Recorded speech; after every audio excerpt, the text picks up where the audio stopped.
Oke, selamat datang semuanya.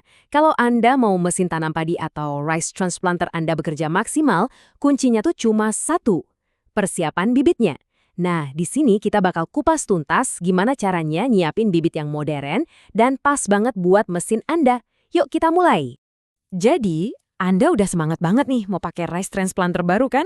Pastinya. Siapa sih yang nggak mau? Ini kan langkah besar buat bikin kerjaan kita jauh lebih efisien.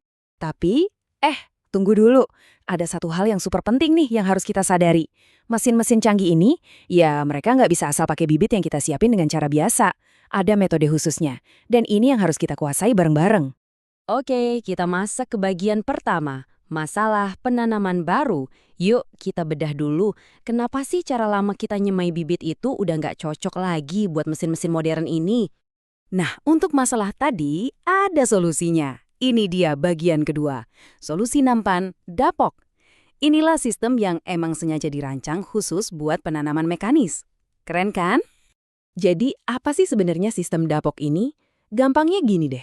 Ini tuh teknik menumbuhkan bibit di dalam nampan atau baki. Tujuannya apa? Biar akar-akar bibitnya itu saling nyatu, saling ngiket jadi kayak karpet. Ya, karpet bibit yang padat dan kuat yang tinggal disuapin aja ke mesinnya. Praktis banget. Nah, ini dia nih yang kelihatannya sepele tapi krusial banget. Ukuran nampannya itu nggak boleh ngasal. Panjang 58 cm, lebar 18,3 cm. Ini bukan angka acak. Ini tuh standar emasnya. Biar apa? Biar pas banget sama tangannya si mesin transplanter pas ngambil bibit. Jadi presisi itu kuncinya di sini. Oke, soal nampan ini, Anda punya dua pilihan. Pilihan pertama, beli yang udah jadi dari pabrik, bahannya plastik, ukurannya udah pasti pas, siap pakai. Minusnya, ya modal awalnya sedikit lebih tinggi. Pilihan kedua, kita ngirit, bikin sendiri dari kayu. Jelas lebih murah pakai bahan seadanya. Tapi ya itu, butuh waktu dan tenaga ekstra buat bikinnya. Nah, tinggal disesuaikan aja sama budget dan waktu yang Anda punya. Kita lanjut ke bagian 3, menyiapkan benih dan tanah.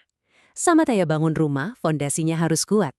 Nah, di sini fondasi kita ya, benih yang top marko top dan media tanam yang pas banget. Wih, ini nih salah satu trik paling jenius dari semua proses ini. Gimana caranya misahin benih yang isinya penuh sama yang kopong? Pakai tes garam dan telur. Jadi, kita bikin larutan garam sampai telurnya ngapung. Itu tandanya kepadatannya udah pas. Nah, pas benih kita masukin, yang bagus, yang bernas, pasti tenggelam. Yang jelek, napung, buang aja. Sederhana, murah, tapi hasilnya luar biasa efektif. Oke, setelah kita dapat nih benih-benih juaranya, langkah berikutnya adalah direndam. Kita rendam di air bersih selama 2 hari penuh. Tujuannya simpel, buat membangunkan benihnya dari tidur atau dormansi, biar nanti pas disemai, tumbuhnya barengan dan seragam. Gitu. Sekarang media tanamnya. Kuncinya di sini adalah konsistensi. Ambil tanah yang subur, keringkan, terus ayak sampai halus banget. Nah, yang paling penting, ingat perbandingannya, 4:1. 4 bagian tanah dicampur sama 1 bagian pupuk organik. Campuran ini udah jadi modal nutrisi yang cukup banget buat bibit kita tumbuh sehat dan kuat di awal-awal. Baik, sekarang kita masuk ke acara utamanya nih, bagian keempat, membuat karpet bibit. Ini dia proses penyemaiannya langkah demi langkah.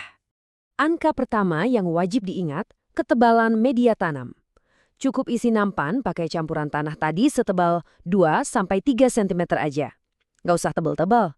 Ketebalan segini tuh udah pas banget buat akar tumbuh dan saling ngikat, tapi nggak terlalu dalam, jadi gampang diangkat mesin nanti.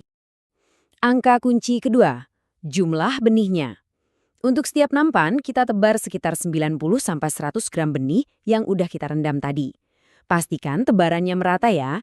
Kepadatan segini tuh penting banget buat mastiin karpet yang terbentuk nanti cukup rapat dan kokoh. Setelah benihnya ditebar rata, kita tutup lagi pakai lapisan tanah tipis aja. Udah gitu, semua nampan kita tutup pakai terpal. Anggap aja ini lagi diinkubasi. Tujuannya buat nyiptain kondisi yang hangat dan lembab, biar proses kecambahnya cepat dan seragam. Cukup didiemin gini selama 3-4 hari. Dan ini dia angka final yang paling penting, umur bibit. Bibit kita bakal siap dipanen dan ditanam pakai mesin itu di usia antara 15-20 hari. Nah, di rentang waktu ini, bibitnya udah cukup kuat, tapi akarnya belum terlalu dalam. Jadi pas banget buat diangkat dalam bentuk karpet utuh. Selama masa tunggu 15-20 hari itu, tentunya jangan lupain perawatannya ya. Gampang kok, cukup disiram setiap hari biar tanahnya tetap lembab. Target kita, tinggi bibitnya mencapai sekitar 15-20 cm. Kalau udah segitu, berarti mereka siap pindah ke sawah. Oke, kita masuk ke bagian terakhir. Mengapa metode ini unggul? Jadi setelah semua kerja keras tadi, apa sih untungnya buat kita? Yuk kita lihat bareng-bareng. Dan inilah hasilnya. Tara! Karpet bibit yang hijau, sehat, seragam, dan yang paling keren bisa digulung dan dibawa dengan enteng. Semua persiapan yang teliti tadi akhirnya kebayar lunas dengan proses tanam yang jadi jauh lebih gampang dan cepat. Yuk kita rangkum untungnya apa aja. Pertama, jelas hemat tenaga kerja banget. Kedua, waktu tanam jadi super singkat. Ketiga, bibitnya gampang banget diangkut, tinggal gulung aja karpetnya. Keempat, ini yang paling penting, sistem ini klop banget sama mesin transplanter mekanis.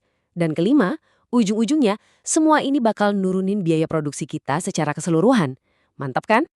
Jadi gitu, sekarang Anda udah pegang cetak biru, resep rahasia buat bikin bibit yang sempurna untuk pertanian modern.